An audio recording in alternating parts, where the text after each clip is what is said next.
ত্রেতা যুগে যখন রাক্ষসরাজ রাবণ এসে সীতাকে হরণ করে নিয়ে গেল, সীতা উদ্ধারের জন্য রামচন্দ্র সুগ্রীবের কাছে সহায়তা চাইল। সুগ্রীব মনে মনে ভাবল, কিছু পেতে গেলে কিছু দিতে হবে। তুমি ভগবান, এই অনন্ত কোটি বিশ্ব ব্রহ্মাণ্ডের মালিক হলে তুমি, ভক্তরা তোমার কাছে যা চায় তুমি ভক্তকে তাই দাও। আর সেই তুমি ভগবান, তুমি আমার সাহায্য চাইছো, আমি তোমার কাছে কিছু চাইব না, এমনি এমনি তোমায় সাহায্য করে দেবো, তা তো হয় না। তাই আজ তোমাকেও আমায় কিছু দিতে হবে। রামচন্দ্র বললেন, বেশ, বলো তুমি কি চাও। বলছে, শোনো প্রভু, আমি তোমায় সাহায্য করব। বানর সেনা সাগরের ওপর সেতু নির্মাণ করবে, সেই সেতু পেরিয়ে তুমি সীতা দেবীকে উদ্ধার করবে। তবে এর পরিবর্তে তোমাকে আমায় ওই কিষ্কিন্ধার রাজা করে দিতে হবে। দেখুন, বড় ভাই যে অগ্রজ সন্তান, তার অগ্রে অধিকার, সেই হিসেবটাই চেঞ্জ হয়ে গেল। ভগবান কি করলেন? ভগবান বালি আর সুগ্রীবের মধ্যে একটা যুদ্ধ বাঁধিয়ে দিলেন। বললেন, এই যুদ্ধে যে জয়ী হবে সেই হবে কিষ্কিন্ধার রাজা। বালি আর সুগ্রীবের মধ্যে যুদ্ধ হচ্ছে। ভগবান দেখছে বালির কাছে সুগ্রীব হেরে যাচ্ছে। ভগবান মনে মনে চিন্তা করলেন, বালির কাছে যদি সুগ্রীব হেরে যায় তাহলে সুগ্রীব আর কিষ্কিন্ধার রাজা হবে না। যদি রাজা না হয় তাহলে সুগ্রীব আমাকে আর সাহায্য করবে না।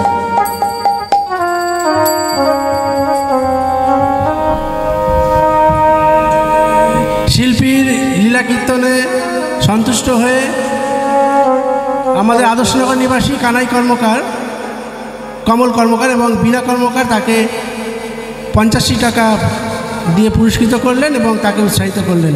আপনারা একটা জোরসে করতালি দিয়ে ওনাদের অভিনন্দিত করুন। নিতাই গৌর হরি বল, হরি বল, হরি বল। তৎসহ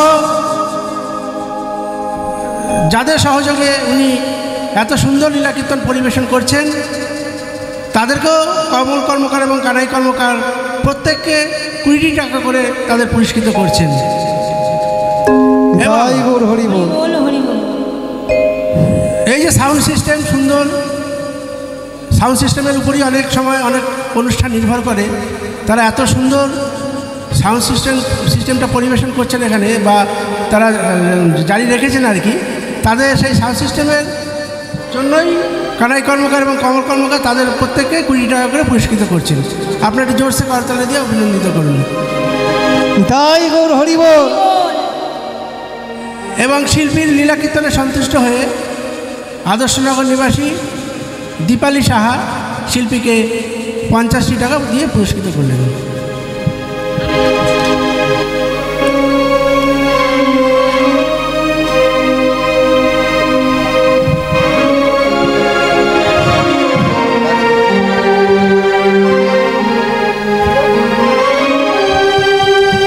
নিতাই গৌর প্রেমানন্দে হরি বল, হরি বল, হরি বল, হরি বল। কীর্তন ভক্তির জগতে পুরস্কৃত হয় না, এখানে যেটা হয় সেটা হলো গোবিন্দ সেবা। তাই কানাইবাবু আমরা আসার পর থেকে উনি যেভাবে আমাদের আপ্যায়ন করেছেন, যেভাবে আমাদের যত্ন করেছেন, আমি ভগবানের কাছে প্রার্থনা করি যে ওনার শরীর সুস্থ থাকুক, উনি ভালো থাকুন, মনের সব ইচ্ছা পূর্ণ হোক। কমিটির প্রত্যেকটি সদস্যের কাছে আমি আন্তরিকভাবে কৃতজ্ঞ এবং আরও একজনের কাছে আমি আন্তরিকভাবে বেশি কৃতজ্ঞ, যার ইচ্ছায় এবং কমিটির সহযোগিতায় আমি এখানে আসতে পেরেছি। তিনি হলেন আমাদের সকলের খুব প্রিয় সম্মানীয় অভিজিৎ দা। তিনি এসছেন, তিনি এখানে উপস্থিত আছেন। আপনাদের মতো ভক্তের চরণ দর্শন করার এই যে সুযোগ, গোবিন্দ চরণে সেবা করার এই যে সুযোগ তারা করে দিয়েছেন, আমার গোবিন্দের কাছে প্রার্থনা জানাই তাদের দীর্ঘায়ু হোক, তাদের মনের সকল ইচ্ছা আমার ভগবান পূর্ণ করুন, তাদের ভালো রাখুন, সুস্থ রাখুন। নিতাই গৌর প্রেমানন্দে হরি বল, হরি বল, হরি বল। জয় নিতাই। আচ্ছা, এইগুলো আমি একটু খুলে রাখবো, কারণ কীর্তন করি তো ওই গায়ের মধ্যে টাকা ঐশ্বর্য ব্যাপারটা ঠিক ভালো লাগে না, মন থেকে ঠিক ভালো লাগে না। আমি গ্রহণ করলাম, ওনাদের সম্মানিত করলাম, আপনারাও দর্শন করলেন, এবার আমি এগুলো একটু খুলে রাখছি সবার অনুমতি নিয়ে। তা যখনই দেখছে যে বালির কাছে সুগ্রীব হেরে যাচ্ছে, মনে মনে ভাবছে সুগ্রীব যদি হেরে যায়, সুগ্রীব যদি হেরে যায় তাহলে সুগ্রীব বানর সেনা দিয়ে সাহায্য করবে না, সাগরের ওপর সেতু নির্মাণ হবে না, আর সেই সেতু পেরিয়ে আমি আমার সীতাকেও উদ্ধার করতে পারবো না। তাই ভগবান হয়ে রামচন্দ্র কি করলেন, গাছের আড়াল থেকে অন্যায়ভাবে তীর বিদ্ধ করে বালিকে হত্যা করলেন। আর সেই দৃশ্য দর্শন করল কে না, বালিপুত্র অম্ব। সঙ্গে সঙ্গে এসে ভগবানের চরণ জড়িয়ে ধরে বলেছে, ওহে প্রভু হে, প্রভু হে, তুমি তো ভগবান, ভগবান হয়ে তুমি এত বড় অন্যায় কেমন করে করলে? কেন কেন তুমি গাছের আড়াল থেকে অন্যায়ভাবে তীর বিদ্ধ করে আমার পিতাকে হত্যা করলে? বলো প্রভু, বলো, কেন তুমি আমাকে পিতৃহারা করলে? তোমাকে বলতেই হবে, বলো। ভগবান বললেন, আমি অন্যায় করেছি অম্ব, তুমি আমার কাছে কি চাও বলো, যা চাইবে আমি তোমাকে তাই দেব, শুধু তোমার পিতাকে আমি ফিরিয়ে দিতে পারবো না। অম্বদ বলে উঠল, তবে শোনো প্রভু, যেভাবে তুমি অন্যায়ভাবে গাছের আড়াল থেকে তীর বিদ্ধ করে আমার পিতাকে হত্যা করেছ, আমিও যেন ঠিক সেইভাবে গাছের আড়াল হতে তীর বিদ্ধ করে তোমায় হত্যা করতে পারি। ভগবান বললেন, তথাস্তু। তবে এ জন্মে তা হবে না, কারণ এই জন্মে আমি ইচ্ছা মৃত্যু বরণ করব। আগত দাপর যুগে আমি আসব কৃষ্ণ হয়ে, আর তুমি আসবে জরা ব্যাধ হয়ে। আমি লীলা সাঙ্গ করে নিম গাছের ডালে আমার রাঙা চরণ ঝুলিয়ে বসবো। গাছের আড়াল থেকে আমার রাঙা চরণকে রাঙা পাখির লেজ মনে করে তুমি তীর বিদ্ধ করে আমাকে হত্যা করবে। তাই প্রভু আমার দাপর যুগে সকল লীলা সাঙ্গ করে ওই নিম গাছের ডালে বসলে রাঙা চরণ ঝুলিয়ে, আর জরা ব্যাগ গাছের আড়াল হতে আমার ভগবানের চরণকে রাঙা পাখির লেজে মনে করে তীর বিদ্ধ করে হত্যা করল। প্রভুর দেহখানি পড়ে গেল জলের মধ্যে, ভাসতে শুরু করলো। আর যখনই জলের মধ্যে পড়ে গেল, দাপর যুগের শেষ এলো ঘোর কলি। ভগবানের দেহ কাষ্ঠ হয়ে গেল, আর সেই কাষ্ঠ থেকেই মূর্তি স্থাপন হলো। নাম হলো কি? জয় জগন্নাথ, জয় জগন্নাথ, জয় জগন্নাথ, জয় জগন্নাথ, জয় জগন্নাথ, জয় জগন্নাথ, জয় জগন্নাথ, জয় জগন্নাথ। জগন্নাথ মম স্বামী,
ভগবান শ্রীকৃষ্ণের দেহ কাষ্ঠ হয়ে গেল। সেই দেহ থেকে কেমনভাবে জগন্নাথ বলরাম সুভদ্রার মূর্তি গঠিত হলো। নীলমাধব তিনি কে, কেমনভাবে তার কথা আমরা জানলাম, সবটাই থাকবে আমাদের আলোচনার মধ্যে। মা পুরীধাম গেছেন না? কে কে গেছেন দেখি একটু? আরে ধাই গিরি হাত তুলুন। হ্যাঁ, স্বর্গদ্বারে গেছেন তো? স্বর্গদ্বারে গিয়ে প্রণাম করতে হয়। কেন না, প্রত্যেক রাত্রি ব্রহ্ম মুহূর্তে সকল দেবদেবীরা পুরীর ওই স্বর্গদ্বারে আসে প্রণাম করতে, যার জন্য ওখানে গিয়ে প্রণাম করতে হয়। হ্যাঁ, আর সেই যে শ্রীকৃষ্ণের দেহ থেকে জগন্নাথ বলরাম সুভদ্রার মূর্তি হয়েছিল আজ থেকে আনুমানিক ৫,৫০০ বছর আগে, এখন আমরা যে মূর্তিটা দর্শন করছি এটা কিন্তু সেই মূর্তি নয়, জানেন তো? মূর্তি পরিবর্তন হয়। কোন মাসে পরিবর্তন হয়? যে বছরে আষাঢ় মাস মলমাস হয় সেই বছর জগন্নাথ প্রভুর নবকলেবর স্থাপন করা হয়। মেন যে পান্ডা, জগন্নাথ মন্দিরের সবথেকে বড় যে পান্ডা, তাকেই জগন্নাথ প্রভু স্বপ্নাদেশ করেন কোন নিম গাছের মধ্যে তার প্রাণ লুকিয়ে রাখা আছে। পুলিশ দিয়ে সেটাকে পাহারা দেওয়া হয় এবং যথা সময় যথা দিনে সেই গাছ কেটে জগন্নাথ বলরাম সুভদ্রার নতুন মূর্তি গঠন করা হয়। যেই দিন জগন্নাথ প্রভুর প্রাণ প্রতিষ্ঠা করা হয় সেই দিন পুরী ধামে কারুর ঘরে ইলেকট্রিকের আলো জ্বলে না, সবার ঘরে ঘিয়ের প্রদীপ জ্বলে। আর সব থেকে বৃদ্ধ বয়স্ক যে পান্ডা, সেই পান্ডা নিজের প্রাণ জগন্নাথ প্রভুর মধ্যে প্রতিষ্ঠা করে, যার জন্য 1 বৎসরের মধ্যে সেই পান্ডা দেহত্যাগ করে। তাকে জগন্নাথ মন্দিরে সিংহদ্বার দিয়ে ঢুকতে বাহাতে সেখানে সমাধিস্থ করা হয়। তাহলে এই যে জগন্নাথ মন্দির, জগন্নাথ মন্দিরে জগন্নাথ বলরাম সুভদ্রা এদের প্রতিষ্ঠা করলো কে? আগে তার কথা আমরা শুনব। ইন্দ্রদুম্ন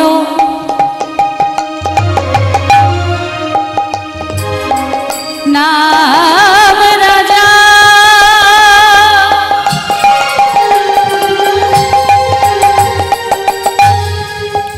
ওই অবন্তী নগরে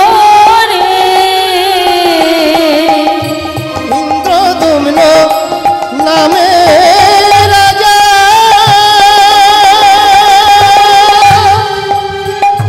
ওই অবন্তী নগরে তার ধর্মে কর্মে ছিল মতি, সদাই হরি নাম করে। তার ধর্মে কর্মে ছিল মতি, ওই হরি নামের তরে শঙ্খ চক্র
মহারাজ ইন্দ্রদুম্ন শঙ্খ চক্র গদা পদ্ম স্মরণ করেন, সারাক্ষণ হরিনামে মেতে থাকে, সিংহাসনের প্রতিও লোভ নেই, রাজ পোশাকও পরেন না, রাজসভাতেও যান না, সারাক্ষণ ওই হরি হরি আর হরি করেন।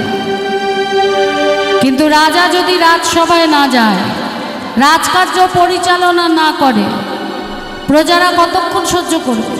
হ্যাঁ, ধৈর্যের বাঁধ ভেঙে গেল প্রজাদের।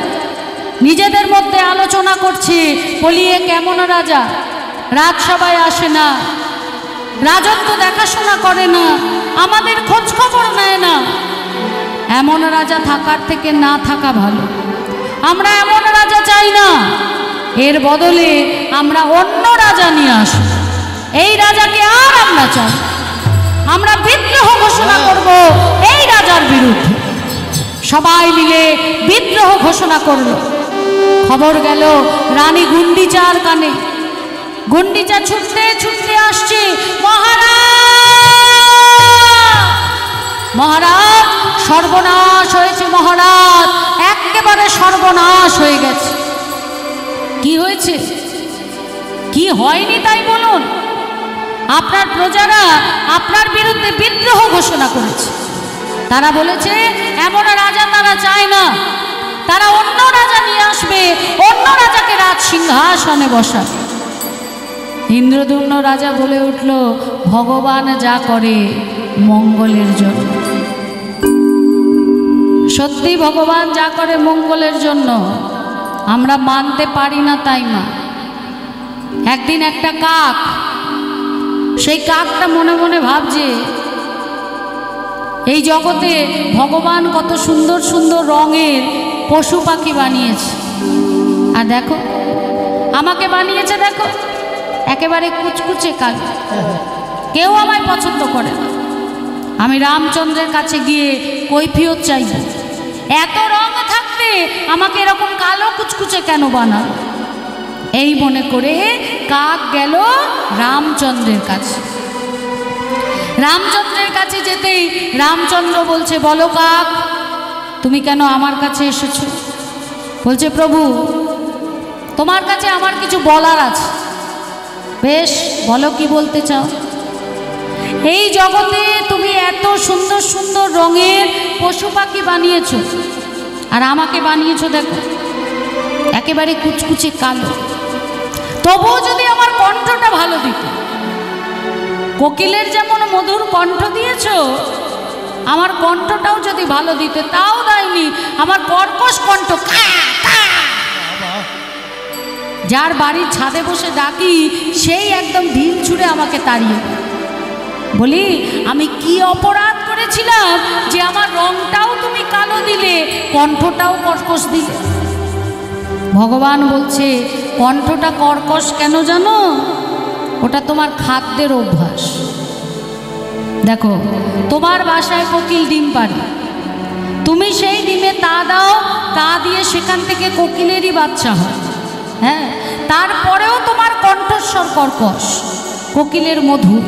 কেন না? কোকিল খায় মধু, আর তুমি তুমি ওই ভাগাড়ের নোংরা পচা গলা জিনিস খাও।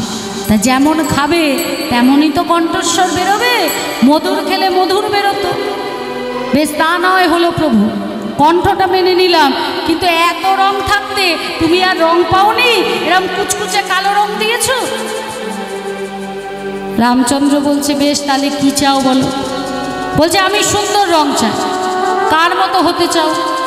বলছে, আমি হাঁসের মতো হতে চাই। ওই হাঁস কি সুন্দর ফর্সা, ধপধপে সাদা, তুমি আমাকে হাঁসের মতো ফর্সা করে দাও। রামচন্দ্র বলছে, তাহলে তো আমাকে হাঁসকে জিজ্ঞাসা করতে হবে। তুমি এক কাজ করো, একটা হাঁসকে ডেকে নিয়ে আসো। হাঁসকে কেন ডাকবো? বলে, বারে, তুমি হাঁস হতে চাইছো, হাঁস কতটা সুখী এটা আমাকে জানতে হবে না? নাহলে তো হাঁস হবার পর আবার বলবে না হাঁস নয়, অমুক করে দাও। এতবার তো চেঞ্জ করতে পারবো না। যাও, হাঁসকে ডেকে নিয়ে এসো। কাক গিয়ে একটা হাঁসকে নিয়ে এসছে। রামচন্দ্র হাঁসকে জিজ্ঞেস করছে, হাঁস তুমি কতটা সুখী তোমার জীবনে? হাঁস বলছে, প্রভু আমার জীবনে আমি একটুও সুখী নই। আমার মতো কষ্টের জীবন এ জগতে কারো নেই প্রভু, এ জগতে কারো নেই। কেন জানো? আমার যে মালিক, সে সারাদিন আমায় জলে ভাসিয়ে দেয়। ওই জলের মধ্যেই ভেসে ভেসে কোথায় কেঁচো, কোথায় গিরি, এইসব খেয়ে আমি আমার পেট ভরে। যখন সন্ধ্যাবেলা ঘরে ফিরি, আমার জন্য যে ছোট্ট ঘরটা বানানো থাকে, সেখানে আমি ডিম পাড়ি, সেই ডিমের ভেতর আমার সন্তান থাকে। আর মালিক যখনই দেখে ডিম পেড়েছি, তখনই সেই ডিমটা নিয়ে চলে যায়, আর আমার বাচ্চাকে হত্যা করে ওই ডিমটাকে ফাটিয়ে নয় অমলেট, নয় সেদ্ধ, নয় কারি, এই করে খেয়ে নেয়। যতদিন আমি ডিম দিই, ততদিন আমার বাচ্চাকে হত্যা করে। যখন আমি ডিম দিতে পারি না, তখন আমায় হত্যা করে আমার মাংস খেয়ে মরে। তাই আমার থেকে দুঃখী, আমার থেকে কষ্ট এ জগতে কারো নেই প্রভু, এ জগতে কারো নেই, কারো নেই। রামচন্দ্র বলছে, কাক তুমি হাঁস হবে? কাক বলছে, না প্রভু না। ওরে বাবা রে, এই আমি ভালো আছি, আমি হাঁস হতে চাই না, তুমি আমায় অন্য কোনো জন্ম দাও। বেশ, বলো কি জন্ম চাও? তুমি বরং আমাকে টিয়া পাখি করে দাও। কি সুন্দর সবুজ রং, গাছে গাছে ঘুরে বেড়াবো, টিয়া টিয়া করব, ডাকবো সুন্দরভাবে। বেশ, তাহলে একটা টিয়া পাখিকে ডেকে আনো। কাক একটা টিয়া পাখিকে ডেকে আনো। রামচন্দ্র বলছে, টিয়া তুমি তোমার জীবনে কতটা সুখী? টিয়া পাখি বলছে, আমি একদম সুখী নই প্রভু। আমার জীবনে যে দুঃখ, যে কষ্ট, যে যন্ত্রণা, এই জগতে কারো নেই প্রভু। সব থেকে যদি দুঃখে কেউ থাকে, সে হলো আমি। কেন? কিসের দুঃখ তোমার? বলে, জানো আমি গাছে গাছে উড়ে বেড়াই, আর ওই ব্যাগ কি করে আমাকে ধরে ধরে লোকের কাছে বিক্রি করে দেয়। সে আমাকে নিয়ে গিয়ে খাঁচার মধ্যে বন্ধ করে রেখে দেয়। আমাকে কথা শেখায়, যারা ভালো কথা শেখায় তাদের সঙ্গে ওই ভাষায় কথা বলতে হয়, যারা খারাপ ভাষা শেখায় তাদের সঙ্গে খারাপভাবে কথা বলতে হয়। ওই ছোট্ট আটকা জালের মধ্যে আমার জীবনটাই শেষ হয়ে যায়। পাছে আমি উড়ে যেতে না পারি, আমার ডানাটাও ছেটে দেয়। আমার থেকে কষ্টে কি আছে প্রভু? আমি টিয়া পাখির জন্ম নিয়ে আমি খুব কষ্টে আছি, আমার থেকে কষ্ট আর কারো নেই। এই যে কাক, টিয়া পাখি হবে? বলে, না প্রভু, টিয়া হব। তাহলে হাঁসও ক্যান্সেল হয়ে গেল, টিয়াও ক্যান্সেল হয়ে গেল। এবার বলো কি হতে চাও? বলে, প্রভু তুমি না আমাকে ময়ূর করে দাও। কি সুন্দর সুন্দর রং, আমাকে ময়ূর করে দাও প্রভু। বেশ, ময়ূরকে ডেকে নিয়ে আসো। ময়ূরকে ডেকে এনেছে। বলছে, ময়ূর তুমি কেমন আছো? তুমি সুখে আছো তো? ময়ূর বলছে, প্রভু প্রভু আমার থেকে দুঃখে কে আছে প্রভু? আমার থেকে কষ্ট কারণ নেই। আমি যা কষ্টে, আমি যা দুঃখে আছি, এ জীবন যেন কারো না হয়। বলে, কি দুঃখ তোমার? বলে, আমি বনে ঘুরে বেড়াই, ব্যাগ আমাকে বন থেকে ধরে নিয়ে যায়, তারপরে আমার গায়ের ওপর একটা পা দিয়ে চেপে ধরে আমার গা থেকে আমার পালকগুলোকে টান দিয়ে উপড়ে নেয়। ঝরঝর করে রক্ত পড়ে। ওহ, সে কি যন্ত্রণা, সে কি কষ্ট প্রভু, এ আমি বলে বোঝাতে পারবো না। ব্যাগ আমার ওই পালকগুলোকে অনেক দামে বিক্রি করে সে সংসার চালায়। ভেবে দেখো প্রভু, আমার গায়ের মধ্যে পা দিয়ে চেপে ধরে আমার গা থেকে যখন আমার পালকগুলোকে উপড়ে উপড়ে তোলে, এ যে কি কষ্ট, এ যে কি যন্ত্রণা, এর থেকে বোধহয় নরক যন্ত্রণাও কম। তাই ময়ূরের মতো কষ্টে জীবন কারো নেই প্রভু, কারো নেই। কি কাক ময়ূর হবে? বলে, না প্রভু, আমি যেমন আছি ভালো আছি। হাঁস, টিয়া, ময়ূরের কাছে যা শুনলাম, তার থেকে আমি হলাম স্বাধীন। যেখানে ইচ্ছে যাই, যা ইচ্ছা করি, যা ইচ্ছা খাই, আমার থেকে স্বাধীন আর কেউ নেই। তাই বলতেই হয়, ভগবান যা করে মঙ্গলের জন্যই। তাই গৌর হরি বল হরি বল। আজকে ইন্দ্রদম্ন রাজা বলছে ভগবান যা করে মঙ্গলের জন্য। আমায় যদি রাজসভায় না যেতে হয়, রাজকার্য যদি পরিচালনা না করতে হয়, আমায় যদি ওই প্রজাদের দায় দায়িত্ব না নিতে হয়, তাহলে তো আমি বেঁচে গেলাম রাজা। আমার আর কোনো কাজ রইল না, একটাই কাজ, সেটা হলো হরি বলা। তাই তখন আমি কি করব জানো? হরি হরি বলবো, আমি হরি হরি বলবো, হরি হরি বলবো, আমি হরি হরি বলবো, হরি ভজন করব, হরি হরি বলবো, হরি ভজন করব, হরি হরি বলবো, হরি ভজন করিব আর হরি হরি বলবো। থামো থামো থামো। আমার স্বামীর কি ছিঁড়ি রাখে, শুধু হরি বলবো, হরি হরি হরি ভজন বলি। সারাদিন যদি তুমি হরি হরি বলো, তাহলে আমি তো তোমার স্ত্রী নাকি? হ্যাঁ, আমি কি করব? রাজা বলছে, রানী, আমি যদি সারাক্ষণ হরি বলি, তাহলে তুমিও আমার সাথে হরি হরি বলবে। হরি নাই হরি হরি হরি বলবে, আমার সাথে চলবে, হরি হরি বলবে, আমার সাথে চলবে, হরি হরি বলবে। আদির ক্ষেত্রে শেষ নেই, জ্বলে গেল জীবনটা। উনি হরি হরি করেন, ওনার সঙ্গে নাকি আমাকেও হরি হরি করতে হবে। কি অবস্থা! শোনো, তোমার কথা আমি এতদিন অনেক শুনেছি, এবার তুমি শুনবে আমার কথা। কালকে সকালবেলা ঘুম থেকে উঠবে, স্নান করে রাজ পোশাক পরবে, রাজ মুকুট পরে রাজসভায় গিয়ে বসবে। এই যে আমি বলে গেলাম, আমার কথার যদি অন্যতা হয়েছে, আমি কুরুক্ষেত্র বাঁধব, এই বলে দিলাম। চলে গেল রানীমা, মহারাজা পড়ল বিপদে।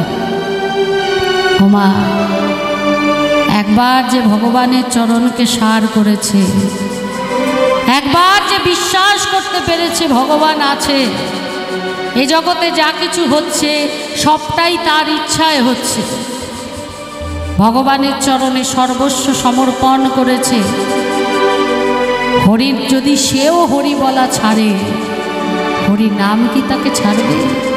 হ্যাঁ, একবার যদি কোনো ভক্ত ভগবানের চরণ আশ্রয় করে, সে ভগবানকে ভুলে গেলেও ভগবান কিন্তু তাকে ভুলে না।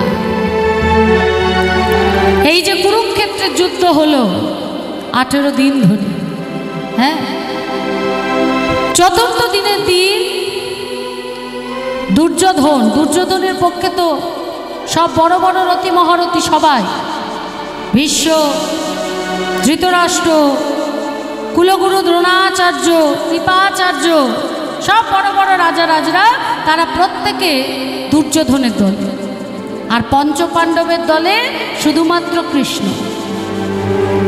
যুদ্ধ হচ্ছে 4 দিন, 5 দিন, 6 দিন, 7 দিনের দিন। যুদ্ধ শেষ হয়ে যাওয়ার পর সবাই যখন আপন আপন শিবিরে ফিরে এলো, দুর্যোধন পিতামহ ভীষ্মের কাছে গেল। পিতামহ ভীষ্মের কাছে গিয়ে বলছে, পিতামহ, এই যে যুদ্ধ শুরু হয়েছে, তুমি সত্যি করে বলো তো, তুমি কার পক্ষে? তুমি আমার পক্ষে, না তুমি ওই পাণ্ডবদের পক্ষে? ভীষ্ম বলছে, হঠাৎ তুমি এ কথা বলছো কেন? আমি তোমার পক্ষে, তোমার হয়ে যুদ্ধ করছি, তাহলে আমি পাণ্ডবদের পক্ষে, এই কথাটা আসে কি করে? বলছে, তুমি এত বড় বীর, এত বড় বীর হওয়া সত্ত্বেও ওই পঞ্চ পাণ্ডবকে আজ 7 দিন হয়ে গেল, তুমি কিচ্ছু করতে পারলে না। তুমি যদি ইচ্ছা করো এই যুদ্ধ একদিনে শেষ হয়ে যায়, সেখানে আজকে 7টা দিন হয়ে গেল, আমার কত সৈন্য সামন্ত মারা গেল, আমার কত বন্ধু কত আত্মীয় স্বজন মারা গেল, তুমি কি বলছো এই সবটা এমনি এমনি হচ্ছে? তুমি ওদের পক্ষে না থাকলে এটা সম্ভব? ভীষ্ম বলে উঠলেন, আমি তোমাদেরই পক্ষে। তার প্রমাণ দেবার জন্য আমি তোমায় যে আদেশটা করছি, এই আদেশ তুমি পালন করবে। কি আদেশ?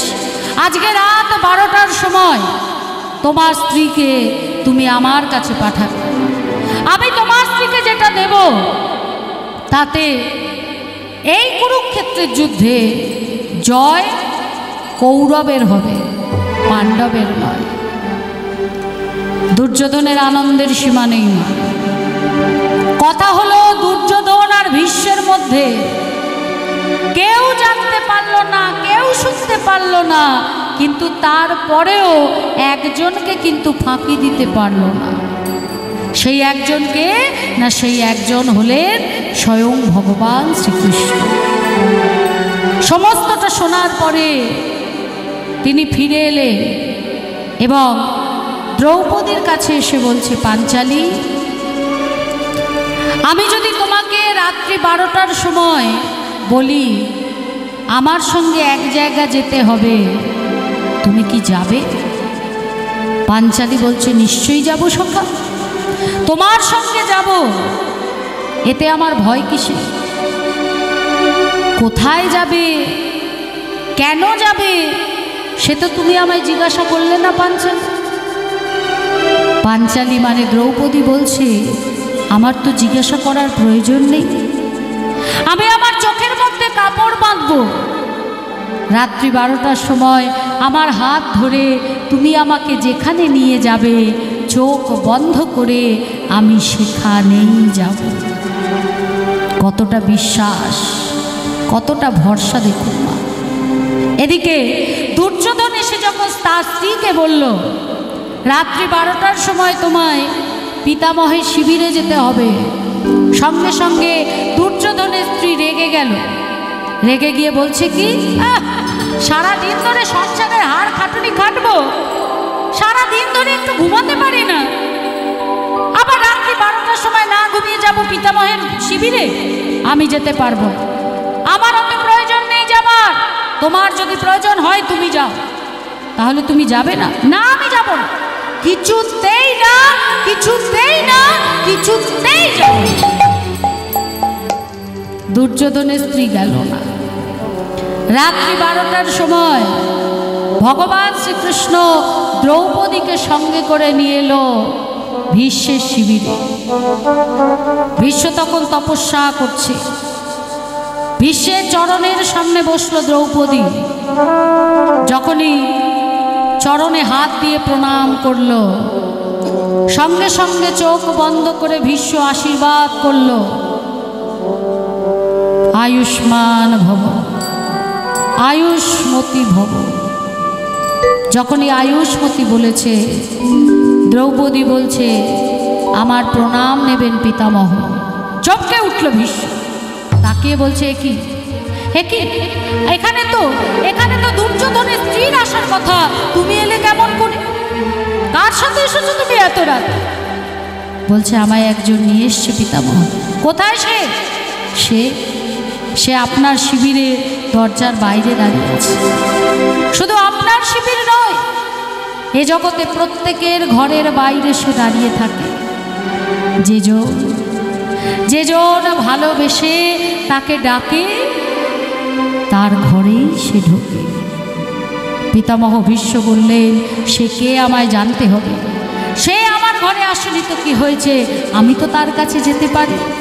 পিতামহ ভীষ্ম যখন দরজার কাছে এসে দাঁড়ালেন, তখন দেখলেন আর কেউ নয়, সেখানে মাধব দাঁড়িয়ে আছে। পিতামহ মাধবের চরণ জড়িয়ে ধরলেন, হে মাধব, এতটাই যদি এলে, তবে ভিতরে কেন প্রবেশ করলে না? বলো, কেন প্রবেশ করলে না? আজ তুমি আমার কাছে এলে না, কিন্তু কথা দাও মাধব, যেদিন আমার শেষের দিন আসবে, যেদিন আমার যাওয়ার সময় আসবে, সেই দিন তুমি আমার হাত ধরে আমাকে এই ভব নদী পার করে দেবে। ভগবান শ্রীকৃষ্ণ বললেন তথাস্তু। মা, কুরুক্ষেত্রের 18 দিন ধরে যুদ্ধ হলো, বাণে জর্জরিত পিতামহ ভীষ্ম সরসজ্জায় গঙ্গার তীরে অধিষ্ঠান করছে। সবাই আসছে দেখতে, কেউ আসছে কেউ আসছে না। অর্জুন এলো পিতামহকে দেখতে। যখনই অর্জুন এলো, পিতামহ দিকে তাকিয়ে বলছে, পিতামহ খুব কষ্ট হচ্ছে তোমার, তাই না? পিতামহ কেঁদে কেঁদে বলছে, অর্জুন সবাই এলো আমায় দেখতে, তুমিও এলে আমায় দেখতে, কিন্তু অর্জুন যার আসার কথা ছিল, যে আমাকে কথা দিয়েছিল আবার যেদিন শেষের দিন আসবে, সেই দিন সে আমার হাত ধরে আমাকে এই ভব নদী পার করে দেবে। কই, এতগুলো দিন হয়ে গেল, সে তো এলো না, সে তো এখনো এলো না। তবে কি এখনো আমার যাবার সময় হয়নি? অর্জুন বলল, পিতামহ, সখা যখন তোমায় কথা দিয়েছে, তখন যখন সময় হবে, সখা এসে ঠিক সময় সব ভবনদী পার করে দেবে। অবশেষে এলো সেই দিন। কৃষ্ণ এসে দাঁড়ালেন পিতামহের সামনে। পিতামহ কেঁদে কেঁদে বলছে, হে মাধব, এলেই যদি আর কিছুদিন আগে আসতে পারলে না, বড় কষ্ট, আমি যে আর সহ্য করতে পারছি না। আর কতদিন মাধব আমাকে এইভাবে কষ্ট সহ্য করতে হবে? এবার তো আমায় পার করে দাও। কৃষ্ণ বললেন, পিতামহ, আমি যখন কাউকে কথা দিই, আমি আমার কথা রাখি, কিন্তু দুঃখ কি জানো, এ জগতে যারা আমায় কথা দেয় কেউ কথা রাখে না।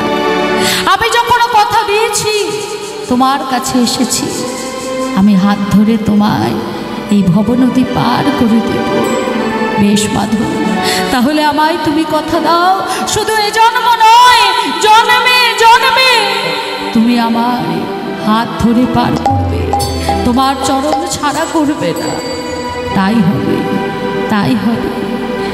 বলি, জনমে জনমে তুমি আমার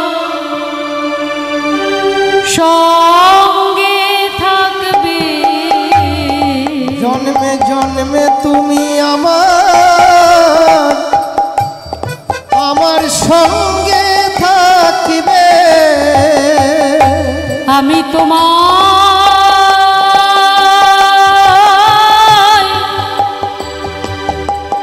ছেড়ে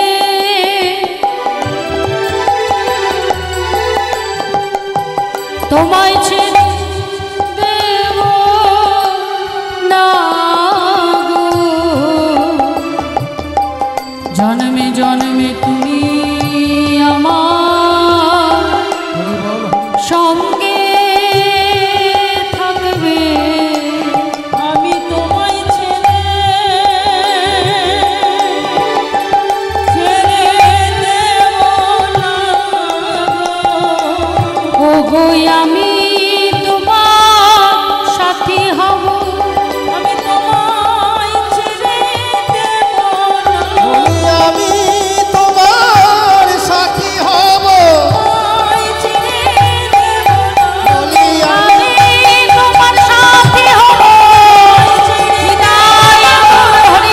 তোমার সাথী হব, আমি তোমার সাথী হব। জন্মে জন্মে জন্মে সঙ্গে থেকো। ভক্তি যার কৃষ্ণতা সর্বশাস্ত্রে কর। ভক্তি না থাকলে সামনে কৃষ্ণ দেখলেও কিবা হয় মা, বিশ্বাস ভরসা। তাই আজকে ইন্দ্রদুম্ন রাজা কেঁদে কেঁদে বলছে, দয়াময়, যখন সব কিছু থেকে আমার মায়াটা হরণ করেই নিলে, তখন আবার কেন এই মাধুর্যের জগৎ থেকে ছুঁড়ে আমাকে ঐশ্বর্যের জগতে পাঠিয়ে দিচ্ছ? বলো না দয়াময়, আমি তো শুধু তোমার চরণ দর্শন করতে চাই। কবে আমার ইচ্ছা পূর্ণ হবে? বলো না প্রভু। ওগো হরি, বলো কবে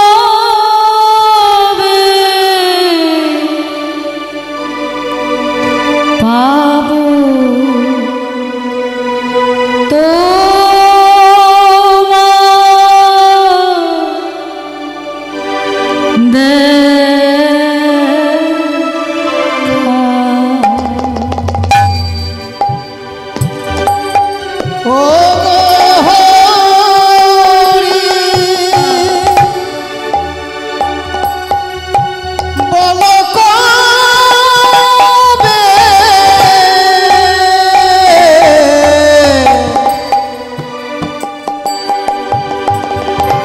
পাবো তোমার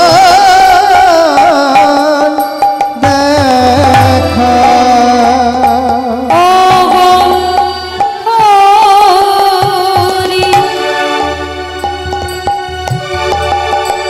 বলো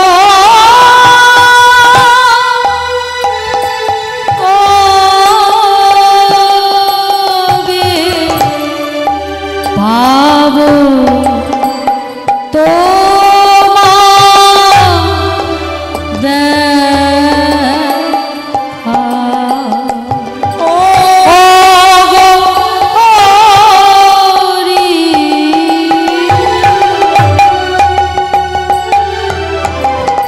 তোমারি তরে কাঁদছি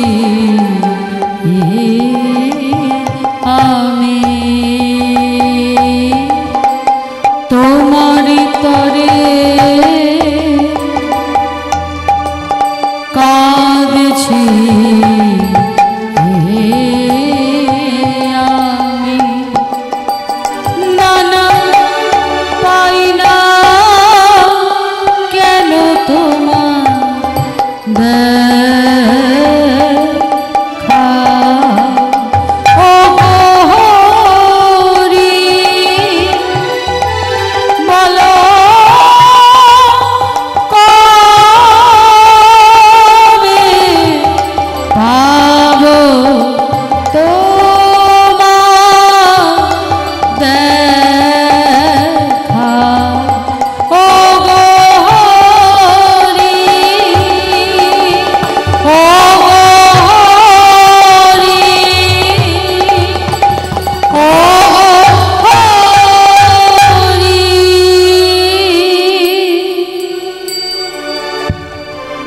শয়নে গেলেন মা। ঠিক ব্রহ্ম মুহূর্ত, সারা রাজমহল চন্দনের গন্ধে ভরে উঠল। নূপুরের ধ্বনি, বংশীর ধ্বনি। ঘুম ভেঙে গেল রাজা, চারিদিকে তাকাচ্ছে। এই নূপুরের ধ্বনি, এই বংশীর ধ্বনি কোথা থেকে আসছে? কোথা থেকে আসছে? তবে কি তুমি আমার মাধব? তুমি আমার মাধব? মাধব, যদি তুমি এসে থাকো তবে আমায় ধরা দাও, ধরা দাও মাধব, আমায় একটিবার ধরা দাও। সূর্যদেব উদয় হলেন, স্নান সেরে সূর্যকে প্রণাম করছে। নমো জবাকুসুম সংকাশম কাশং পেয়ং মহাদ্যুতি ধনতারিং সর্ব পাপগ্ন প্রণতস্মি দিবাকর। তস্মি দিবাকর। যখনই রাজ পোশাক পরছে, পেছন থেকে একজন সিপাহী এসে বলছে, মহারাজ ইন্দ্রদ্যুম্নের জয় হোক। জয় হো। মহারাজ, আপনাকে রাজমহলে যেতে হবে, রাজসভায় সকল প্রজাগণ আপনার অপেক্ষায় বসে আছে। এসছেন কুলগুরু, আরো একজন এসছেন, মহারাজ। মাত্র 8 বৎসর বয়সে এক বালক, গায়ের রং কুচকুচে কালো। যখন আমি তাকে জিজ্ঞাসা করলাম, এই মহারাজের সঙ্গে তোর কি প্রয়োজন, সে আমায় কি বলল জানে? বলল, সেই কৈফিয়ত আমি তোরে দেব না, ডাক তোদের মহারাজ ইন্দ্রদ্যুম্নকে। যখনই শুনেছি মা, মহারাজ মনে মনে ভাবছে, আজ ব্রহ্ম মুহূর্তে নুপুরের ধ্বনি, পক্ষীর ধ্বনি শুনেছি, আর নিশি প্রভাত হওয়ার সঙ্গে সঙ্গে 8ম বর্ষের এক বালক এসেছে। তবে কে এই আমার মাধব? এলেন রাজ সভাতে। যখনই রাজসভায় এলেন, কুলগুরু তার মাথায় রাজ মুকুট পরিয়ে দিল। রাজ মুকুট পরে যখনই রাজ সিংহাসনে বসতে যাবে, সেই 8ম বর্ষীয় বালক বলে উঠল, সাবধান মহারাজ, ওই সিংহাসনে আপনি বসবেন না। আপনি যদি ওই সিংহাসনে বসেন, আপনার মহা সর্বনাশ হবে। পিছন ফিরে তাকালো, দেখছে সেই বালককে, কি অপরূপ রূপ, আহ কি রূপ হেরিনু মধুর মনতি প্রীতি রসের সার, প্রীতি রসের সার। আহা কি রূপ হেরিল মধুর মূরতি প্রীতি রসের সার, প্রীতি রসের সার। আমার হেন লয় মনে তিন ভুবনে, ওগো তুলনা নাহি কো তার, তুলনা নাহি কো তার। আহা তার তুলনা কে দিয়েছে, আর তুলনা কে দিয়েছে এই ত্রিজগৎ মাঝারে, তার তুলনা কে দিয়েছে? এই ত্রিজগৎ মাঝারে, জগৎ সংসারে, এই ত্রিজগৎ মাঝারে, জগৎ সংসারে, এই ত্রিজগৎ মাঝারে তার তুলনা কে দিয়েছে? তুলনা নাই কতার, তুলনা নাই কতার। আহা কি অপরূপ মূর্তি! হায় হায় বাবা, একটু আমার কাছে আয়, তোকে বক্ষ মাঝে জড়িয়ে ধরে আমার এই বক্ষটা শীতল করি। আয় বাবা, আয়, কাছে আয়, খবরদার আপনি আমায় ধরবেন না। যখনই মহারাজ ধরতে গেল, অন্তর্ধান হয়ে গেল সেই বালক, আর দৈববাণী হলো, মহারাজ আপনি আমায় ধরতে পারবেন না মহারাজ। তার থেকে যাকে ধরতে পারবেন তাকে আপনি ধরে আনুন, এবং এই জগতের মাঝে তাকে প্রতিষ্ঠা করুন। সে কে জানে? তোমারও প্রাণের ঠাকুর নীলমাধব না, প্রাণের ঠাকুর নীলমাধব না, গোপনে পূজিত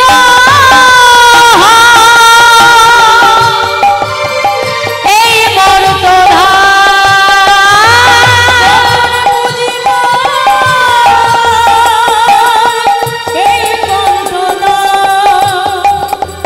গোপনে পূজিত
জগত মাঝারে জগত মাঝারে। যখনই দৈববাণী হলো সঙ্গে সঙ্গে ইন্দ্রদুম্ন রাজা বললেন, এই কে আছিস? সারা গ্রামের মধ্যে ঢেরা পিটিয়ে জানিয়ে দিয়ায় আমার 100 জন ব্রাহ্মণ লাগবে। যে ব্রাহ্মণ নীলমাধব উদ্ধারে যাবে তাকে 1 লক্ষ সোনার মুদ্রা এবং 1টি করে গ্রাম উপহার স্বরূপ দেওয়া হবে।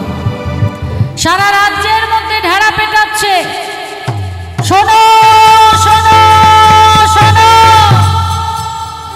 মহারাজ ইন্দ্রদ্যুম্ন ঘোষণা করেছে নীলমাধব উদ্ধারের জন্য 100 ব্রাহ্মণ প্রয়োজন। যে ব্রাহ্মণ যাবে 1 লক্ষ স্বর্ণ মুদ্রা এবং 1টি করে গ্রাম উপহার স্বরূপ পাবে। শোনো শোনো শোনো। প্রচার হয়ে গেল মা। 100 ব্রাহ্মণ ছুটে এলো। মনের ভাব কি? নীলমাধব উদ্ধার করতে পারি না পারি, 1 লক্ষ স্বর্ণ মুদ্রা, 1টা করে গ্রাম তো পাবো। 100 ব্রাহ্মণ এলো বটে, কিন্তু মহারাজ ইন্দ্রদ্যুম্ন ডেকে পাঠালেন তার রাজ্যের কুলপুরোহিত যে বিদ্যাপতিকে। বললেন, বিদ্যাপতি, তোমাকে আমি দায়িত্ব দিলাম আমার নীলমাধব উদ্ধার করে আনতে হবে। এই বিদ্যাপতির বড় নিষ্ঠা, বড় ভক্তিমা, তাই আজকে সবাইকে সঙ্গে নিয়ে বিদ্যাপতি চলেছে নীলমাধবের সন্ধানে। শ্রী হরি শ্রী হরি বলে শোভা যাত্রা হইল, শ্রী হরি শ্রী হরি বলে শোভা যাত্রা হইল, আর শ্রী হরি বলে শোভাযাত্রা কইল।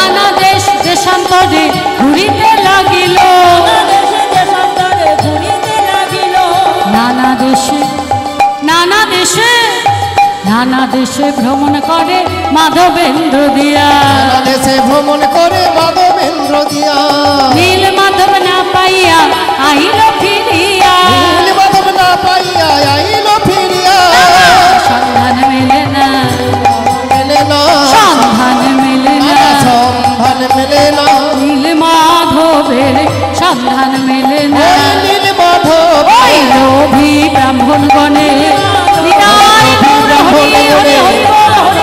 লোভী ব্রাহ্মণ গুণে, ওই লোভী ব্রাহ্মণ গুণে সন্ধান মেলে না, নীলমাধব না পাইয়া আইল ফিরিয়া, নীলমাধব না পাইয়া আইল ফিরিয়া, নীলমাধব না পাইয়া আইল ফিরিয়া। নীলমাধব সন্ধানে তো যাচ্ছি, সবাই যাব, কিন্তু তার আগে আমার মায়েদের বলি,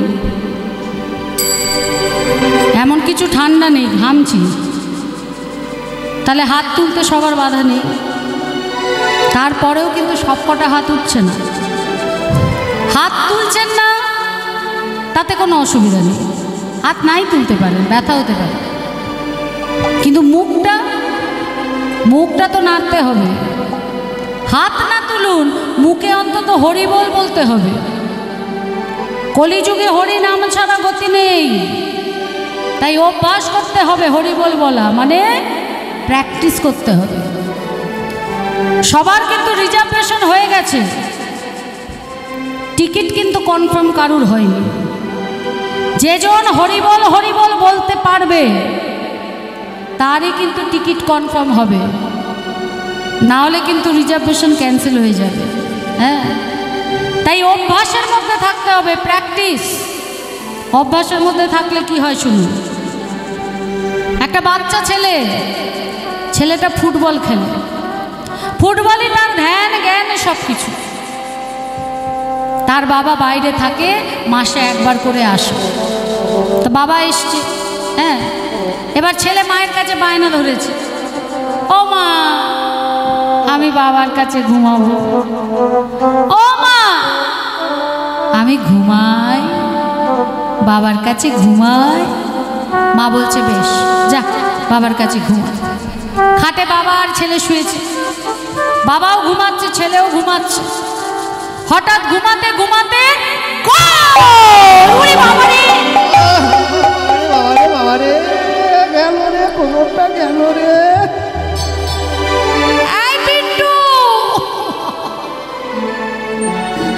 কি রে এই পিন্টু, বাবা যা, বাবা কোথায় গেল? বাবা দেখে বাবা হাত তুলছে, ও পিন্টু, ও বাবা তুমি নিচে গেলে কি করে? আরে নিচে গেলে, হ্যাঁ রে বাবা এইরকম ভাবে কেউ লাথি মারে, তাও আবার গোল বলে। ও বাবা আমি তোমায় কোথায় লাথি মারলাম? আরে আমি তো ফুটবল খেলছিলাম, ওই তো গোলে দিলাম, তাই জোরে গোল মেলে বললাম গোল।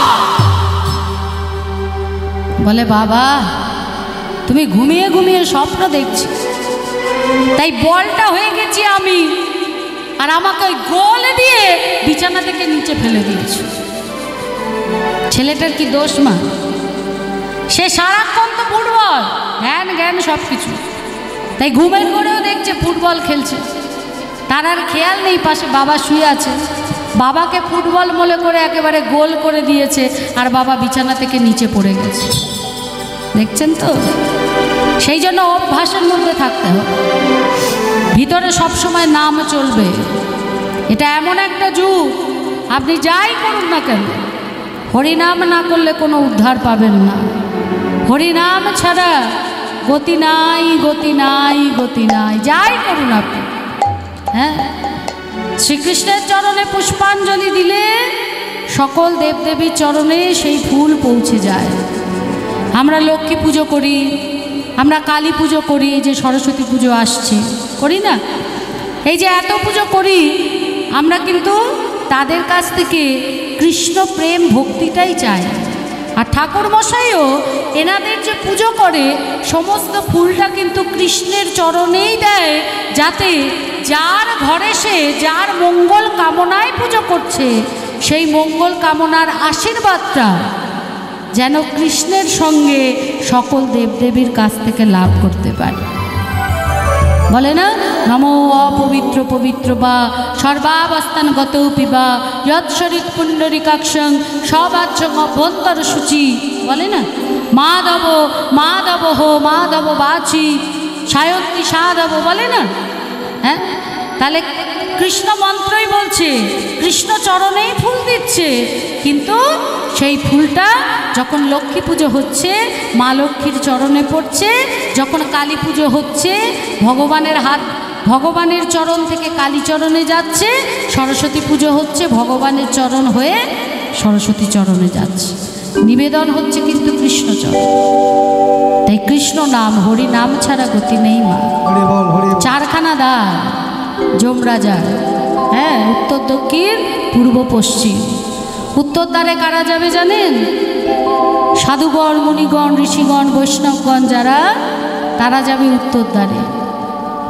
পূর্ব দ্বারে যাবে তারা যারা পথভ্রষ্ট হয়েও আসল পথটা বুঝতে পেরে গুরুচরণ আশ্রয় করে নিষ্ঠা ভক্তি আকুলতা নিয়ে এগিয়ে যাচ্ছে। পশ্চিম দ্বারে কারা যাবে? পশ্চিম দ্বারে যাবে সেই রমণীরা। তাহলে এটা বলবো না, বাদ দিয়ে দিই? হ্যাঁ, ঠাকুমা বলছে শেষ করতে, ঠিকই তো, 11টা বাজে। হ্যাঁ, আচ্ছা ছোট করে বলি, আর একটাও বলবো না, একদম সত্যি কথা, একদম লীলা করে শেষ করুন, এইটুকু বলে দিই। বাহ, পশ্চিম দ্বারে কারা যাবে? যাবে সেই সব রমণীরা যারা বিয়ের পর স্বামী ধ্যান স্বামী জ্ঞান, স্বামীকে ভগবানের রূপে সেবা করে। এই জাগতিক জগতের স্বামীর আশীর্বাদে তারা পারমার্থিক জগতের স্বামীর চরণ লাভ করবে। তাহলে উত্তর পূর্ব পশ্চিম দক্ষিণ দ্বারে কারা যাবে আপনারা সবাই জানেন। হ্যাঁ, আমি আর একটা কথা জানিয়ে দিই, ওই দক্ষিণ দ্বারে আমারও রিজার্ভেশন হয়ে গেছে, আরএসি হয়ে আছে। আমি কিন্তু ওই দক্ষিণ দ্বারেই যাব। আপনারা কোন দ্বারে যাবেন আমি জানি না, কিন্তু আমার কনফার্ম আমি ওই দক্ষিণ দ্বারেই যাচ্ছি। নিতাই আর কথা বলা যাবে না, এবার লীলা শেষ করতে হবে। হ্যাঁ, তা সবাইকে নিয়ে যখন চলেছে নিতাই গৌর হরিবোল, যে সমস্ত ব্রাহ্মণরা লোভের বশবর্তী হয়ে মাধবকে খুঁজতে গেছে তারা পড়েছে মহা বিপর্যয়ের মাঝে। কোথাও কিছু নেই, আকাশ কালো মেঘে ছেয়ে গেল, ঝড় জল বজ্রাঘাত, ত্রাহি ত্রাহি রব উঠল, বাঁচা ওরে পালা, প্রাণে যদি বাঁচতে চাস তবে পালা, পালা পালা। 100 ব্রাহ্মণ ফিরে এলো না কেবল একজন, সেই বিদ্যাপতি যার অন্তরে প্রেম ভক্তি নিষ্ঠা। এগিয়ে চলেছে আর বলছে কি, দেখা দাও দেখা দাও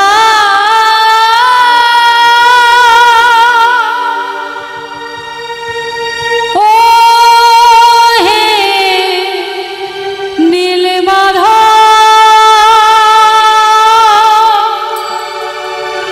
দেখা দাও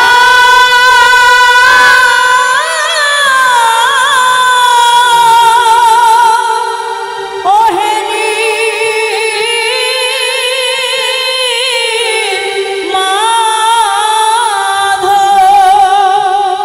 ঝড় জল সব কিছুকে উপেক্ষা করে দেখা দাও দেখা দাও দেখা দাও বলতে বলতে এগিয়ে চলেছে। দৈববাণী হলো, ভাবছ বসে চলবে কিসে, তুমি ভাববার কে, তোমার ভাবনা ভাবছেন তিনি, তুমি ভাবো তাকে। এগিয়ে চলেছে বা জঙ্গল চারিদিকে, মনে মনে ভাবছে এই জঙ্গলের মধ্যে দিয়ে আমি কেমন করে নীলমাধবকে খুঁজব। তৃষ্ণায় ছাতি ফেটে যাচ্ছে, ক্ষুধায় পেট জ্বলে যাচ্ছে, কোথায় আমি ক্ষুধার্ত, কোথায় আমি খাবার পাবো, কোথায় আমি জল পাবো। ওই যে বলেছে না, তুমি তাকে ভাবো, তোমার ভাবনা সে ভেবে রেখেছে। হঠাৎ জঙ্গলের মধ্যে একটা ক্ষীণ আলো, মনে মনে ভাবছে ক্ষীণ আলো কোথা থেকে এলো। ধীরে ধীরে এগিয়ে গিয়ে ভালো করে তাকিয়ে দেখছে সেখানে জনবসতি। একজন সুন্দরী রমণী প্রদীপ হাতে তুলসী তলায় প্রদীপ দিচ্ছে। আর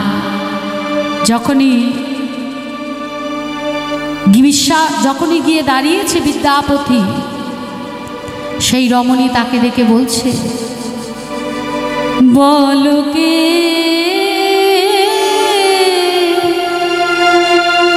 তুমি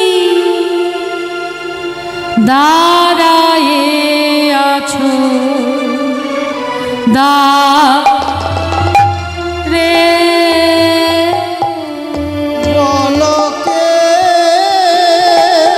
বলো কে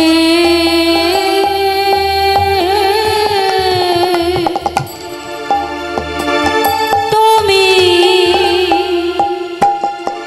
দাঁড়ায়ে আছো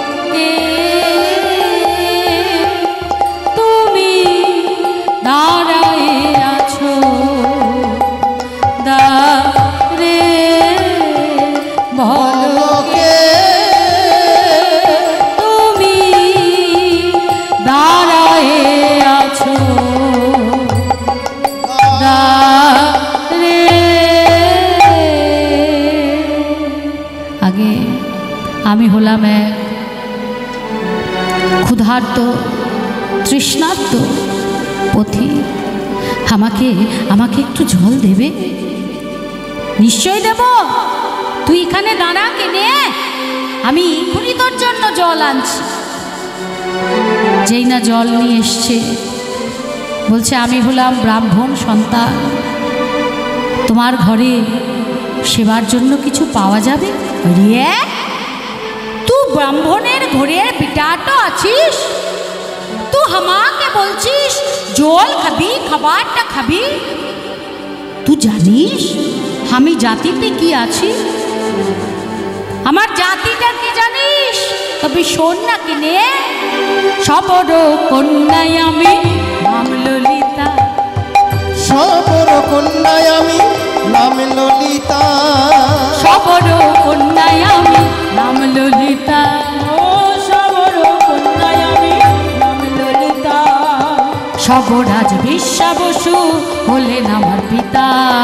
সবরাজ বিশ্ব বসু হলেন আমার পিতা। সবরাজ বিশ্বা বসু হলেন আমার পিতা। সবরাজ বিশ্ব বসু হলেন আমার পিতা। বামুনের ছুড়া, আমি হলাম সবর রাজাটার মেয়ে, নাম হলো কি আমার সবরী। তোমার ঘরটাতে খাবি, তোর যে যাত্রায় চলে যাবে রে। বিদ্যাপতি বলে উঠল, মুচি হয়ে শুচি হয় যদি কৃষ্ণ ভজে, আর শুচি হয়ে মুচি হয় যদি কৃষ্ণ ত্যাজে। তোমাদের মধ্যে এত প্রেম, এত ভক্তি, আমার জাত যাবে না। এদিকে বিশ্বা বসু ভাবছে আমার মেয়েটা কার সঙ্গে এত কথা বলছে।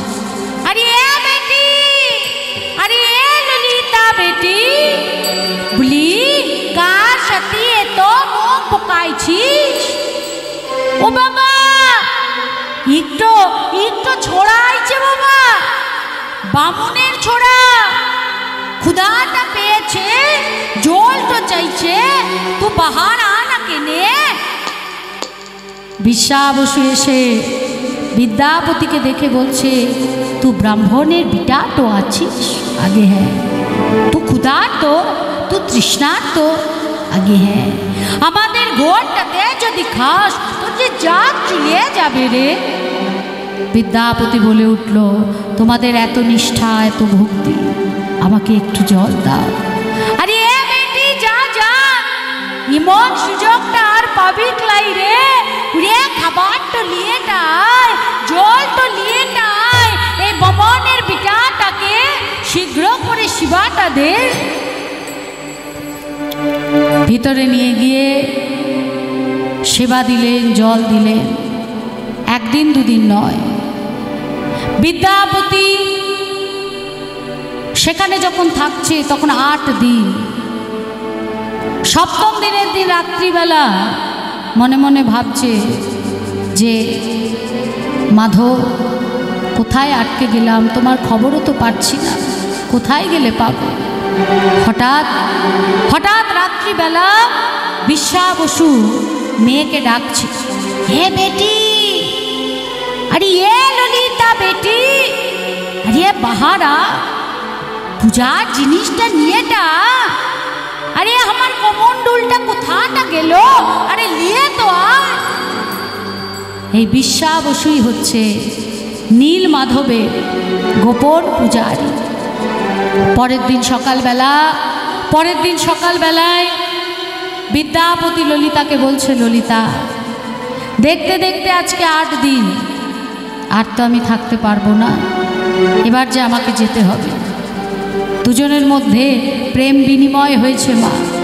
ছলো ছলো নয়নে ললিতা বলছে, তুই যদি আমাকে ছেড়ে জিতেটা যাস তো যা কেনে, আমি তোকে কিসের দ্বারা আটকে রাখবো তো বল। বিদ্যাপতি বলে উঠলেন, তোমায় ছেড়ে তো যেতে চাই না, সঙ্গে করে নিয়ে যেতে চাই। ললিতা, আমি তোমায় বিবাহ করতে চাই, তুমি তোমার বাবার কাছে গিয়ে প্রস্তাবটা রাখো। ললিতা ছুটতে ছুটতে বাবার কাছে গেল। সবটা শুনে বিশ্বা বসু বলে উঠল, এ বেটি সাবধান, এ বামুন ছোড়া একটা সবর মেয়েকে বিহাট করতে চাইছে, এর মধ্যে কোনো রহস্যটা লুকিয়ে আছে। বিয়া করিস না বেটি, এ বামুন ছোড়াকে বিহাট করিস না, আমি ওর থেকে লাখ গুণ ভালো ছোড়াটা দেখে তোর বিহাট দিব। কথায় বলে মা, যার তরে মজে মন কি বাহারি কি বা ঢং, হ্যাঁ, যার তরে মন মজেছে একদম সারা বিশ্বে সুন্দর রাজপুত্র আনলেও মন আর সেদিকে যাবে না। তাই ললিতা বলে উঠল, দেখ বাপ, তুই যেমন আমার বাপটো আছিস, তোর জেদটা আছে, আমিও তোর বিটিটা আছি, আমার বি জেদটা আছে। তো শুনে রাখ, আমি যদি বিহাট করি তো ইকেই করব, আর না হলে সারাটা জীবন কুমারী থেকে তোর ঘরে বসে খাবো। কান খুলে তুই শুনে টানে। মেয়ের জেদের কাছে হার মানল বাবা। বিবাহের দিন স্থির হলো, সারা সবর পল্লীতে সবাইকে নিমন্ত্রণ করা হলো। অবশেষে এলো সেই সুন্দর মুহূর্ত, আজ বিদ্যাপতি ললিতার বিয়ে। আজি শাক বাজে, আজি শাক বাজে, ঢোল বাজে, মাদলেরই বল। ঢাক বাজে, ঢোল বাজে, মাদলেরই বল। আজি ঢাক বাজে, ঢোল বাজে, মাদলেরই বল। আহা ঢাক বাজে, ঢোল বাজে, মাদলেরই বল। ললিতার বিয়েতে আনন্দেরই রোল। আপনাদের বাড়িতে যখন বিয়ে হয় আপনারা এইভাবে বসে থাকেন আর কিছু করেন না? উলুটুলু দেন না বুঝি? দেন না, না দিতে পারেন না? কোনটা দেয়? আমি কেন বিশ্বাস করবো? আগে দিন তবে না বিশ্বাস করব। ললিতার বিয়েতে আনন্দেরই রোল, ললিতার বিয়েতে আনন্দেরই রোল। আনন্দ ধরে না, আনন্দ ধরে না, ললিতার বিয়েতে আনন্দ ধরে না, ললিতার বিয়েতে আনন্দ ধরে না, ললিতার বিয়েতে আনন্দ ধরে না। ললিতার বিয়ে সবাই আনন্দেতে মেতে ওঠে। সবাই আনন্দেতে মেতে ওঠে, সবাই আনন্দেতে মেতে ওঠে। আহা আনন্দ ধরে না, ললিতার বিয়েতে আনন্দের রোল, ললিতার বিয়েতে আনন্দের রোল, ওই ললিতার বিয়েতে আনন্দের রোল। সবাই আনন্দে মাতল, নির্বিঘ্নে সুসম্পন্ন হলো শুভ বিবাহ, হয়ে গেল ফুলসজ্জা। পরের দিনকে যখন বিদ্যাপতিকে সেবা দিয়েছে, তখন নীল মাধবের যে ঘিয়ের প্রসাদ, সেই প্রসাদটা যখন দিয়েছে, বিদ্যাপতি মুখে দিয়ে মনে মনে ভাবছে, এ জগতের সাধারণ মানুষের পক্ষে এই রন্ধন করা সম্ভব নয়। যেন মনে হচ্ছে স্বর্গের কোনো দেবদেবী এসে নিজে হাতে রন্ধন করে ভগবানকে ভোগ লাগিয়েছে, আর সেই প্রসাদই আমি পাচ্ছি। ললিতাকে বলে উঠলেন, ললিতা এটা কি? আরে ই তো নীল মাধবের প্রসাদটা আছে রে। নীল মাধব? আরে হ্যাঁ রে, ও আমার বাপ তো আছে না, ও আমার বাপ তো হলো নীল মাধবের গোপন পূজারী। ওই রাতের বেলা তো যায় আর দিনের বেলা তো পূজা সেরে ফেরে, সেই প্রসাদটাই তো তোকে দিলাম। বিদ্যাপতি বলছে, আমি দর্শন করতে চাই। আরে চুপ চুপ, আমার বাপ তোর কানেটা যদি যায় লা, ও জামাই বলে মালবে ক্লাই, প্রাণ শেষ করে এটা দেবে। বিদ্যাপতি বলে উঠলেন, শোনো ললিতা, তুমি হলে আমার সহধর্মিনী, তুমি হলে আমার অর্ধাঙ্গিনী, আমি হলাম তোমার স্বামী, পতি হলো পরম গুরু, তাই আমার আদেশ তোমায় মানতে হবে। যেভাবেই হোক নীলমাধব দর্শন করার ব্যবস্থা তোমায় করে দিতে হবে। নয় তুমি আমায় নীলমাধব দর্শন করাবে, আর না হলে আমি সব কিছু ছেড়ে আত্মঘাতী হব। ছুটতে ছুটতে গেল বাবার কাছে। বিশ্বা বসু কোনো রকমে রাজি নয় মা, কারণ সে ছাড়া অন্য কেউ যদি নীলমাধবকে দর্শন করে, নীলমাধব সঙ্গে সঙ্গে তার সাথে চলে যাবে। অনেক কিছুর পর রাজি তো হলো বিশ্বা বসু, শর্ত দিল কি চোখে কাপড় বাঁধা থাকবে। হ্যাঁ, আমি জলের ছলাক ছলাক শব্দ করব, ওই শব্দ শুনে আমার পিছন পিছন আসতে হবে। পথে যদি সাপে কাটে বা জন্তু জানোয়ারে খায় তার জন্য বিশ্বা বসু দায়ী থাকবে না। বিদ্যাপতি ভাবছে চোখ যদি বাঁধা থাকে পথ চিনব কেমন করে? ওই যে ভগবান বলেছে না, তুমি আমাকে ভাবো আমি তোমার কাজটা করে দেব। তা ললিতা কোথা থেকে একটু সর্ষে নিয়ে এসে বিদ্যাপতির আঁচলে বেঁধে দিয়েছে। বলছে সর্ষাটা যদি সঙ্গে থাকেলা, ওই পথ দিয়ে যখন যাবি কোনো ভয়টা থাকবে ক্লাই। আর বিদ্যাপতি ভাবছে সর্ষে পড়তে পড়তে যাবে, পরে যখন আমি আসব এই সর্ষে থেকে গাছ হবে, আর ওই গাছ দেখে দেখে গিয়ে আমি নীলমাধব উদ্ধার করে নিয়ে চলে যাব। তাই আজকে বিশ্বা বসুর পেছন পেছন চলেছে বিদ্যাপতি, আর গাইছে কি পথ চলিতে আর বলিতে, পথ চলিতে আর বলিতে তুমি গাও গাও কৃষ্ণ না, কৃষ্ণ না মধুর না, তুমি গাও গাও কৃষ্ণ না, কৃষ্ণ না মধুর না। পথ চলিতে আর বলিতে, পথ চলিতে আর বলিতে, চলিতে আর বলিতে, প্রভু নিঃশ্বাস প্রভু বিশ্বাস প্রভু বিপদে প্রভু সম্পদে, নিঃশ্বাসে প্রভু নিঃশ্বাসে প্রভু বিপদে প্রভু সংকটে, তুমি গাও গাও কৃষ্ণ না, কৃষ্ণ না মধুর না।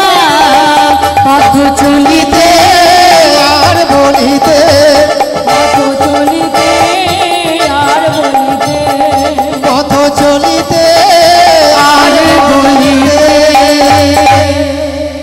বিশ্বা বসু বলছে এ জামাই বিটা আসি গিলা রে, নীল মাধবের কাছে আমরা তো আসি গিলা। বিদ্যাপতি বলছে আমার চোখে বাঁধন, আমি কিছু দেখতে পাচ্ছি না, খুলে দাও আমার বাঁধন। যখন বাঁধন খুলে দিল দেখছে বিরাট পর্বত।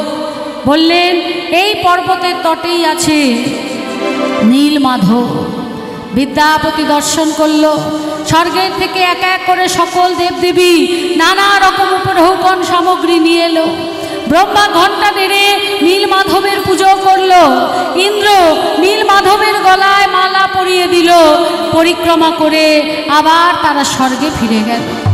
হ্যাঁ, যখন সবটা দর্শন করলেন, দর্শন করার পর বিদ্যাপতি আর বাড়ি ফেরেনি।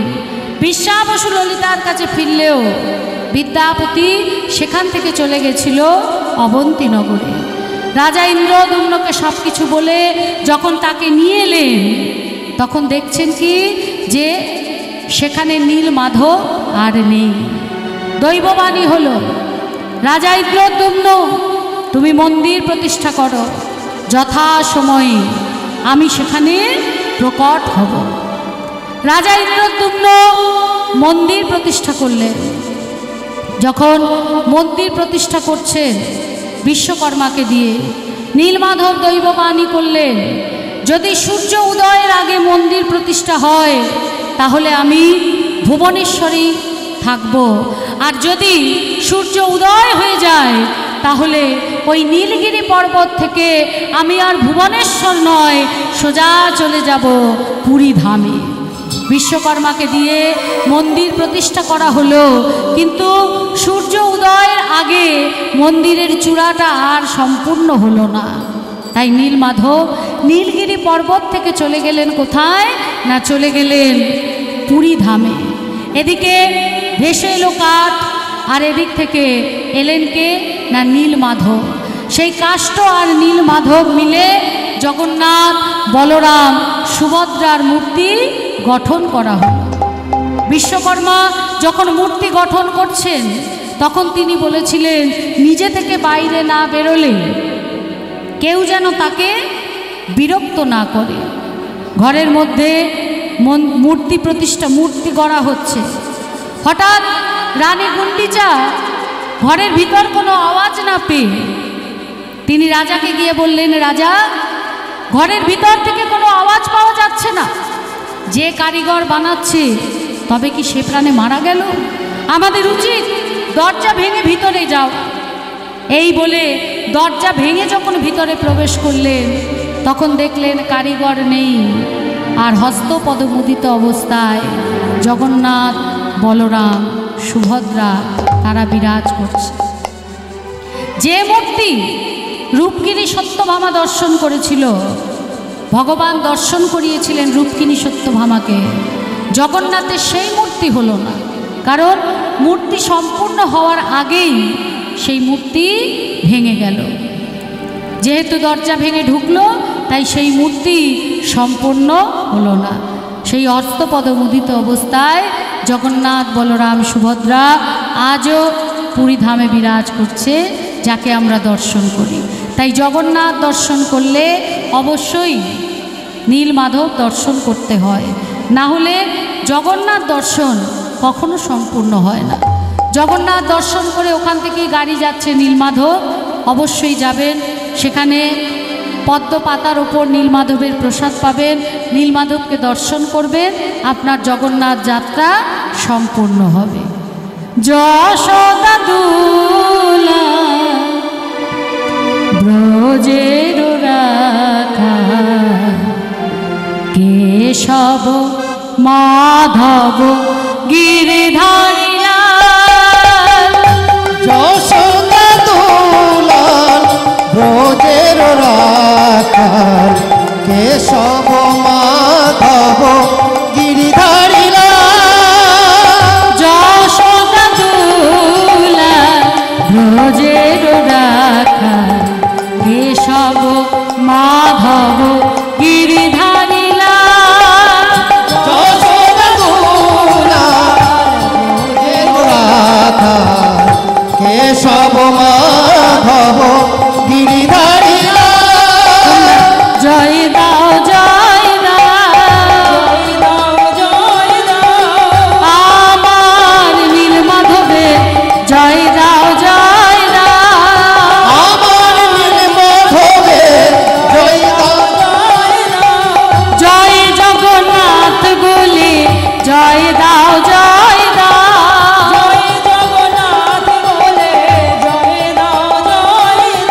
জয় জগন্নাথ বলে জয় দিলে জয়ী হবে,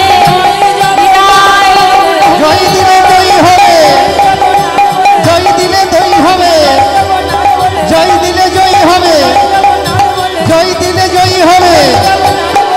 জয় দাও, জয় দাও, নিতাই গৌর হরি বল, নিত্যানন্দ বল, শ্রী অদ্বৈত বল, হরি হরি বল, হরি নিতাই গৌর হরি বল, নিত্যানন্দ বল, শ্রী অদ্বৈত বল, হরি হরি বল।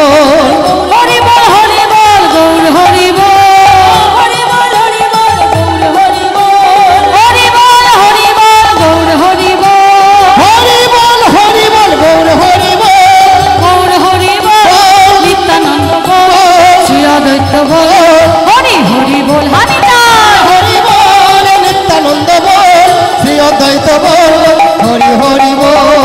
ভজনের মধ্যে শ্রেষ্ঠ নববিধা ভক্তি, কৃষ্ণ প্রেমে কৃষ্ণ দিতে ধরে মহাশক্তি। ভজনের মধ্যে শ্রেষ্ঠ নববিধা ভক্তি, কৃষ্ণ প্রেমে কৃষ্ণ দিতে ধরে মহাশক্তি।